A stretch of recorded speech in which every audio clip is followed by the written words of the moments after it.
First of all मैंने trailer देखा निशांची का, मज़ा आ गया sir.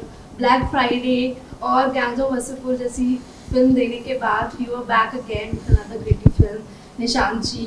People are already loving the trailer. तो सबसे पहले तो आप share a little more about the film किस बारे में? मतलब मज़ेदार फिल्म है, एंटरटेनिंग फिल्म है, बहुत सारा म्यूज़िक है, लव स्टोरी है, ड्रामा है, फैमिली ड्रामा है। मैं बताऊँ, कहानी जो है, हम लोग जो जब हम बच्चे थे और हम जब फिल्में देखने जाते थे और जिस तरह की फिल्में हमें पसंद आती थी, उस तरह की स्टोरी टेलिंग रिक्रिएट करने की कोशिश करी। कहानी वो ज़्यादा कंटेम्प्रेरी 86 से शुरू होकर 2016 तक जाती है, लेकिन स्टोरी टेलिंग जो है बहुत ज़्यादा सलीम जावेद साहब का इन्फ्लुएंस है। कहानी तो वही है, माँ है, उनके माँ, दो बच्चे, हमारी सबसे पुराना जो है, लेकिन उसके अलावा उनकी लव स्टोरी, उनका वो क्या सोचती है और क्या होता है, और बच्चों के साथ क्या होता है, और वो क्या बन जाते हैं और कहाँ जाते हैं, और कहानी चलती रहती है।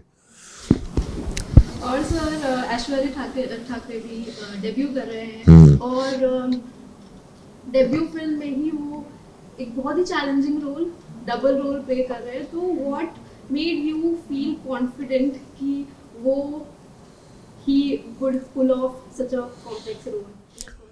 वो तो प्रोसेस होता है, मेरा कास्टिंग का प्रोसेस है। मतलब मेरे को पहले एक्टर सही मिले जो वो कैरेक्टर लगे। तो इनका मोनोलॉग देखा था मैंने, शूल का मोनोलॉग इसने किया था, जो यूट्यूब पे देखा था, और आई थिंक मैंने वो मोनोलॉग हम लोग दिखाएंगे शायद कभी। बट वो जो मोनोलॉग किया था इसने शूल का, वो सब देखा, उसने 3-4 मोनोलॉग में से एक वो था। मैं कहा अच्छा, फिर मिला, फिर मेरे को रियलाइज़ हुआ ये तो महाराष्ट्रन है और ठाकरे है। तो वही था पहले, सबसे पहले तो मैंने कहा भाई देखो, अभी आपका प्रिविलेज, आप कहीं से आए हो, वो मेरी फिल्म बनाने के रास्ते में नहीं आना चाहिए। I have to meet his family. We had a very clear conversation कि हम ये फिल्म बनाने जा रहे हैं, और अगर आपके कोई प्लान हो इनको लेकर के तो आप बता दें, नहीं तो मैं नहीं चाहूँगा कि मेरी फिल्म के पहले इसकी कोई फिल्म आए या वेदिका की कोई फिल्म आए। वेदिका के माँ बाप से यही बात हुई, बिकॉज माँ बाप के भी अपने, ये दोनों बॉम्बे के लोग हैं, और माँ बाप के भी अपने एक्सपेक्टेशंस होते हैं बच्चों के साथ इनके। और वेदिका ने कुछ काम किया हुआ था पहले, उसके तो मैनेजर भी थे। तो सबके साथ यही बात हुई कि मेरी फिल्म बन रही है और ये अब मेरे पास है। और फिर उन्होंने प्रेप चालू किया। मैंने ऐश्वर्या को पहले सिर्फ बबलू का रोल ऑफर किया था, डबल रोल नहीं ऑफर किया था उसका। नहीं, ऑफर ही नहीं किया था। मैं खुद भी बहुत ओपन था, कोई दूसरा एक्टर भी दूसरे भाई का रोल कर सकता था। बट क्या होता है कि I want to see the potential of the person, वो कितना दूर तक जाता है। लोग सब बोलते हैं हम मेहनत करेंगे, लेकिन करते नहीं, ऐसा एक हो चुका है, ठीक है। और चूंकि मैं होमवर्क दे के जाता हूँ और मैं अपनी फिल्म बनाने चला जाता हूँ, मैं होमवर्क दे के जाता हूँ, अपनी फिल्म बनाने चला जाता हूँ, फिर आता हूँ, फिर देखता हूँ इसकी मेहनत देख करके। और ये जिस तरह से कानपुरिया बना, ये और वेदिका ने अपने आप डिसाइड किया, हमारे जो को राइटर रंजन चंडेल के साथ, कि हमें कानपुर जाना है, हमें कानपुर देखना है। ये लोग कानपुर गए। इनकी मेहनत देखने के बाद शूटिंग के 6 महीना पहले मैंने उसको बोला कि you playing both the roles. तो पहले तो शॉक हो गया और फिर खुश हो गया, फिर बोला कि मैं करता हूँ, मैं करूँगा। And that's how it all started. ऐसे मैंने उसको सीधा डबल रोल नहीं ऑफर किया था। और सर जैसे मैं कमेंट्स पढ़ी थी ट्रेलर के नीचे, लोग वासेपुर से बहुत कंपेयर कर रहे, बोले फिल्म की vibe हाँ, वो सी नॉर्थ इंडिया की फिल्म है, वासेपुर नहीं है ये। लेकिन जो मज़ा आया था उसमें, वही मज़ा इसमें आना चाहिए। वासेपुर नहीं है ये, बट है, मतलब एक बहुत ही मज़ेदार फिल्म है। vibe काफी वैसी। हाँ, वो नॉर्थ इंडियन वाइब है। कानपुरिया बकैती जो है वो एक बहुत अलग बकैती होती है।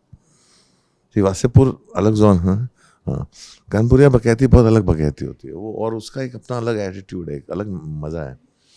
तो ये फिल्म कानपुर लखनऊ बेस्ड है, और अच्छा है अगर ऑडियंस को ऐसा लग रहा है। लेकिन बट द थिंग इज, ये फिल्म बनाने का सबसे बड़ा कारण यही था कि मैं चाहता था लोग वासेपुर भूल जाएंगे। वासेपुर 3 कब आ रही है वाला जो सवाल है ना, उससे मैं बहुत इरिटेट होता हूँ। और जो आदमी पूछता मुझसे वासेपुर 3 कब आ रही है, उसकी तरफ मैं देखता भी नहीं हूँ। सही बात है सर, काफी टाइम हो गया वासेपुर को आपको। हाँ, ऑल्सो सर, जैसे आपने रिसेंटली अपने इंस्टाग्राम पे एआई का यूज फिल्मों में जो हो रहा है उसको लेके आपने स्ट्रांगली नहीं, मैंने ऐसा नहीं कहा था। मैंने एक इंडिविजुअल के बारे में बात की थी। मैंने एआई के बारे, एआई इनएविटेबल है, एआई तो आएगा ही आएगा। सर, तो आपको लगता है कि नहीं नहीं, आप मेरे पहले मेरी बात सुनो, मैं क्या बोल रहा हूँ। ये जो गलत फहमियाँ जो होती है ना, क्रिएट होती हैं कि मैं एआई के बारे में नहीं बात की थी। एआई, मैं तो ना चैट जीपीटी इस्तेमाल करता हूँ, ना एआई मेरे लैपटॉप तक इस्तेमाल नहीं करता। मैं हाथ से लिखने वाला आदमी हूँ। मैं एक इंडिविजुअल के बारे में बात कर रहा था जो आर्टिस्ट, राइटर्स, डायरेक्टर्स को रिप्रेजेंट करता है।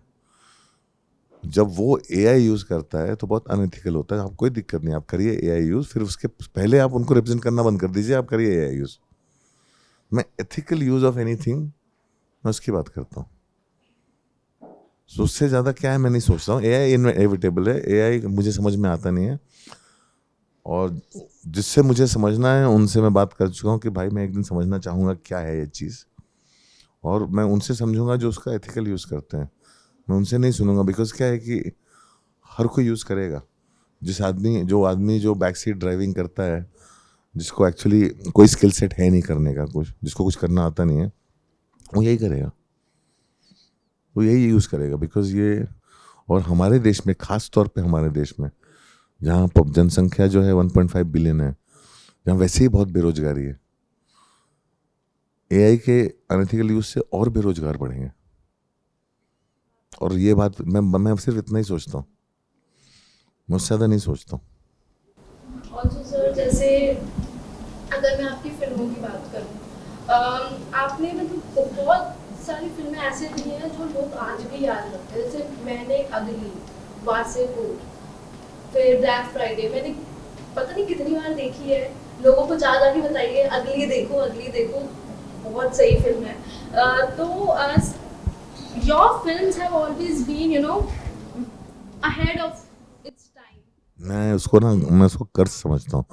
मुझे लगता है हेड ऑफ इट्स टाइम जो ना गाली है लोग देते। I want the film, I know you saying it as a compliment. मुझे पर्सनली लगता है, सी, एक फिल्म मेकर को चाहिए कि उसकी फिल्म जब आए तब उसे लोग अप्रिशिएट करें। उससे ताकत मिलती है आपको, आपसे टीम को ताकत मिलती है, उससे हमारे एक्टर्स को ताकत मिलती है, उससे सबको मिलती है ताकत। और एहेड ऑफ इट्स टाइम जो है वो जो है ना, वो एक टर्म, मेरी हर फिल्म जो है रिलीज होने के 3-4 साल बाद जो है लोग बहुत सारे तादाद में देखते हैं। तो मैं चाहता हूँ वो भी बदले। और सर, कोई ऐसी फिल्म है जो आपको लगा कि you know it was misunderstood when it first release? वो अक्सर होता है, बहुत सारी फिल्में। नहीं नहीं, बहुत सारी फिल्में, मतलब कौन सी फिल्म कब क्यों कैसे मतलब सडनली जब आदि पुरुष रिलीज हुई और शायद लोगों को नहीं पसंद आए, रिटर्न ऑफ हनुमान वायरल हो गए, तो मैं लगा अच्छा इतने सारे बच्चों ने रिटर्न ऑफ हनुमान देखी है। और 18 साल बाद पता चल रहा है मुझे कि रिटर्न ऑफ हनुमान सब लोग वो देख देख के बड़े हुए हैं। ऐसे ऐसे इतने कमेंट्स, इतने लोग भेजे जा रहे हैं, लोग गाने शेयर कर रहे हैं रिटर्न ऑफ हनुमान के। तो मैं तो वही है, कौन सी चीज़ वो हमारे हाथ में नहीं है। आपका काम है ईमानदारी से, ऑनेस्टी से कुछ फिल्म बनाना, उसके बाद जो है वो कहाँ जाती है वो आपके हाथ में नहीं है। ऑल्सो सर, जैसे अभी फिल्म्स बहुत री रिलीज हो रही हैं। वासेपुर भी हाल में रिलीज हुई। एक तरह से ये अच्छी बात है कि जैसे जो फिल्म्स को ड्यू नहीं मिला पहले, वो उनको एक फ्रेश ऑडियंस। वो तो हुआ है काफ़ी। पर काफी लोगों का ये भी कहना है कि बॉलीवुड के पास अब फ्रेश स्टोरीज कम हुआ। नहीं नहीं, फ्रेश स्टोरीज हैं, ऐसा नहीं है। हमारी इंडस्ट्री में सबसे बड़ी दिक्कत है प्रोड्यूसर। हमारे जो प्रोड्यूसर्स हैं वो डिसाइड करते हैं क्या चलेगा क्या नहीं चलेगा, और उसके वो सिर्फ हिट फिल्में बनाना चाहते हैं। उनको नया कुछ समझ में नहीं आता, नुआंस तो बिल्कुल समझ में नहीं आता। राइटर्स के पास, लोगों के पास, डायरेक्टर्स के पास, सबके पास बहुत कुछ है करने को। बहुत कम होते हैं जो अपनी कहानी को पकड़ के रखते हैं। जैसे मोहित सूरी ने जो सैयारा बनाई, हाँ, इतने सारे प्रोड्यूसर्स ने मना की, सबने मना की, किसी को समझ में नहीं आया। उसको नए लोगों के साथ बनानी थी, जैसे बनानी थी वैसे बनानी थी। उसने छोड़ी नहीं पिक्चर, उसने सफ़र किया उसके लिए, 6 साल 7 साल सफ़र किया, बनाई उसने। अब सब उसको ट्रेंड बना के उसके पीछे पीछे भागेंगे। तो ये जो भेड़ चाल जो है ना, ये प्रोड्यूसर्स में, हमारे इंडस्ट्री में दिक्कत है प्रोड्यूसर्स की, बाकी कुछ नहीं है। Or sir, I'll just quickly wrap up. We are seeing you acting a lot these days, especially South में. So how much are you enjoying this phase? And can we expect to see more of you? I am बहुत सारी चीज़ें आ रही हैं, मतलब बहुत, मैं फिल्में बना भी रहा हूँ, एक्टिंग भी कर रहा हूँ, बहुत कुछ है जो बाहर आएगा. मैं लगातार काम कर रहा हूँ. मैं खुश हूँ, मैं बहुत खुश हूँ. जब से मैंने बम्बई छोड़ा है मैं बहुत खुश हूँ.